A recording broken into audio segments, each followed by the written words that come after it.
Здравствуйте, уважаемые зрители! Представляем анонс четверговой толстушки Якутии. Итак, что вас ждет на страницах нашей газеты 3 сентября?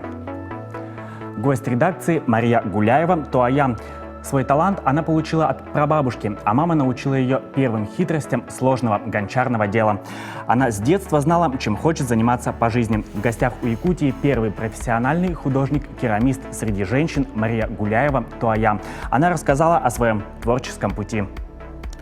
Все сюрпризы Якутского международного кинофестиваля. Журналист газеты «Якутия» Вячеслав Шушурихин принял участие в кастинге и попал в массовку фильма «Созвездие Марии» по пьесе Владимира Федорова. Наш корреспондент изучит мир кино изнутри.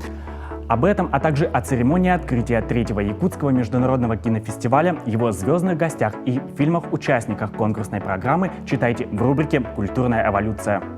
Ипотека с господдержкой. Какова ситуация на рынке недвижимости в республике и каким образом нам поможет программа «Жилье для российской семьи». Об этом Якутии рассказал первый заместитель министра архитектуры и строительного комплекса Павел Аргунов. Помимо этого в «Толстушке» будет много интересных материалов на самые разные темы, от политических до житейских. Все о главном, главное обо всем. Читайте газету «Якутия».